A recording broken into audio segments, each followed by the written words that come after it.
Hi friends, నేను మీ యశస్విని సాహిత్య 6వ తరగతి తెలుగు వాచకం చదవండి ఆనందించండి నుండి మాతృదేవోభవ పితృదేవోభవ. మాతృదేవోభవ పితృదేవోభవ అంటారు పెద్దలు.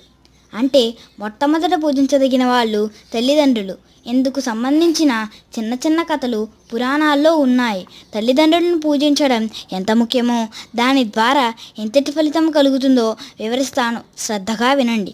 మనం ప్రతి సంవత్సరం వినాయక చవితి పూజ చేసుకుంటాం. ఆ సందర్భంగా వినాయక వ్రతకథను వింటూ ఉంటాం.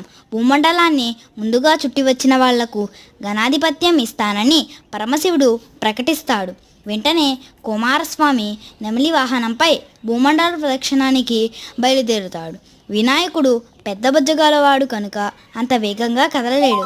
ఈ పరీక్షలో ఎలా నెగ్గాలా అని ఆలోచిస్తూ కూర్చుని ఉన్నాడు. అంతలో అక్కడికి నారదుడు వచ్చి తల్లిదండ్రులకు ప్రదక్షిణ చేస్తే భూమండల యాత్ర చేసినట్టే అని చెబుతాడు. ఈ విషయం గ్రహించి వినాయకుడు తల్లిదండ్రులైన పార్వతీ పరమేశ్వరులకు ప్రదక్షిణాలు చేసి నమస్కరించాడు. మాతాపితరులకు ప్రదక్షిణలు చేయడం అంటే భూమండలాన్ని చుట్టి రావడమే. తనకంటే వినాయకుడే ముందు భూప్రదక్షిణ పూర్తి చేసినట్లు గుర్తించి కుమారస్వామి తన ఓటమిని అంగీకరిస్తాడు. వినాయకుడికి గణాధిపత్యం దక్కుతుంది. వినాయకుడు కథ వల్ల మనం తెలుసుకోవాల్సింది ఏమిటంటే తల్లిదండ్రుల మించిన దైవం లేదు.